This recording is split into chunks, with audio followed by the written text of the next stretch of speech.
V Zavodu za kulturo Bled vsako leto izdajo stenski koledar z motivi Bleda. Izid koledarja spremlja razstava sodelujočih avtorjev. Na nedavni prireditvi v Bitenčevi dvorani na Blejskem gradu so predstavili projekt in letošnje ustvarjalce. Izjemno me veseli, da letos koledar krasijo fotografije kar 7 fotografov različnih generacij, kar je v bistvu za koncept koledarja težko, ker so si tudi stilsko zelo raznoliki. Mislim pa, da je v bistvu to tista najlepša nota, ki se zgodi, da se v bistvu toliko različnih ljudi združi v enem našem skupnem projektu. V koledarju in na razstavi se svojimi fotografijami predstavljajo Franci Ferjan, Miro Zalokar, Mirko Kunšič, Benjamin Črv, Jani Kolman, Aleš Krivec in Jošt Gantar. Z izbrano serijo svojih del sodeluje tudi akademska slikarka Ejti Štih, ki jo bodo v Zavodu prihodnje leto predstavili v kulturnem projektu Obrazi Bleda. Unikatni koledar se ponaša tudi s certifikatom kolektivne blagovne znamke Blejski lokalni izbor. Ljubiteljski in poklicni fotografi so nam razkrili zanimivosti svojega dela ter ozadje nastanka nekaterih fotografij. Franci Ferjan, izjemni pokrajinski in makrofotograf, motive v svoj objektiv lovi že več kot 50 let. Med analogno in digitalno fotografijo pa bi izbral prvo. Prvo bi izbral analogno, ker tam sem se veliko naučil, sploh pri diapozitiv in v temnici. V digitalni mi pa vsa ta znanja z analogne zelo koristijo, ker nisem prav poseben dober pri obdelavi, da je čim manj treba tega postopka. Miro, kaj raje fotografirate? Na koncertih ali naravne pojave? Oboje zelo rad. Težko rečem, kaj boljše. Kaj pa je bilo od enega in od drugega letos najboljše, kar ste fotografirali?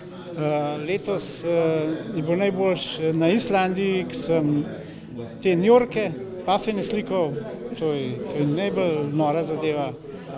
Na koncertu pa pač standardno Koala Voice sem najbolj tak ansambl za fotografirati. Mirko, katera zgodba, ki ste jo letos zabeležili, vas je najbolj navdušila? Obisk Vršiča Pomežik skozi okno v novembru, pa z roba Jelovce pogled na Blejsko skledo z 2 Mavricama septembra.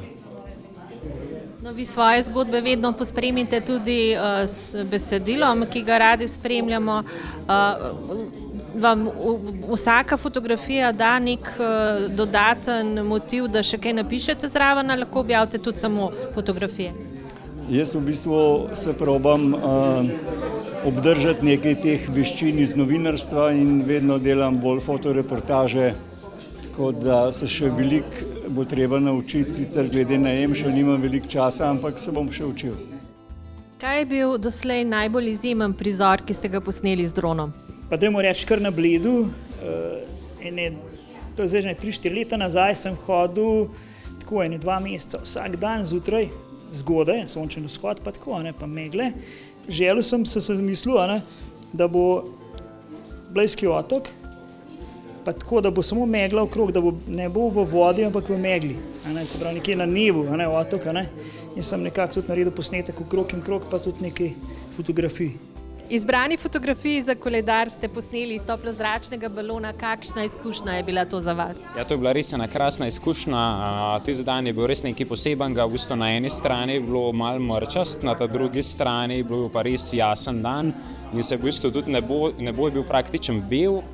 Recimo na tej sliki gradu, ki sem jo naredil, je pa grad res oster in je v bistvu en tak zanimiv kontrast, sploh na tisku. Res dobro izpade, v bistvu, ker se prelije nebo v prostor okoli. Tisti dan v bistvu sploh nisem imel namen fotografirati, ampak sem bil tam zato, da posnamem en kratek video, ampak je bil tako lep dan, da se nisem mogel zadržati, da ne naredim še par fotografij in pač te 2 sta res, se mi zdi, da ok ratale. Kaj je za vas popolna fotografija? Ja, to je malo filozofsko vprašanje, se pravi, ker to je za vsakega malo drugače. Vsak fotografijo dojema po svoje, vsak ima nekako svoje oči, svoje občutenja. In to je po svoje tudi čar, eden izmed čarov fotografije, da pač vsak malo to po svoje dojema. Ampak če zdaj vzamemo recimo neko pokrajinsko fotografijo, je neka popolnost povezana z redkimi ali pa težko ponovljivimi razmerami. Se pravi, da ujamemo neko lokacijo v enih razmerah, ki so redke ali pa ki jih ne vidimo ravno vsak dan. Popolna fotografija je lahko tudi, ne vem, jaz se s fotografijo ukvarjam poklicno, je pač tudi ena, ki nekomu pomaga povedati njegovo zgodbo. Recimo, če ima nekdo eno restauracijo in mu potem ti poslikaš recimo krožnike in da s tisto fotografijo krožnika on uspe to zgodbo povedati, nagovoriti svoje goste ali pa nekoga, ki to vidi in jih nekako zmotivirati v pismo, kaj pa če bi šli mi to pogledati. Tudi taka fotografija, ki to vsebino preda na en tak močen način, je lahko do neke mere govorimo o popolni fotografiji, ker je pač dosegla svoj cilj. Prireditev je bila prikaz odličnega sodelovanja ustvarjalcev v lokalnem okolju, saj so v programu nastopile tudi učenke glasbenega centra Do Re Mi, flavtistki Jerca Indov in Tina Kolman ter pianistka Miša Crnovič. Razstava Koledar Bled 2026 bo na ogled do 2. februarja.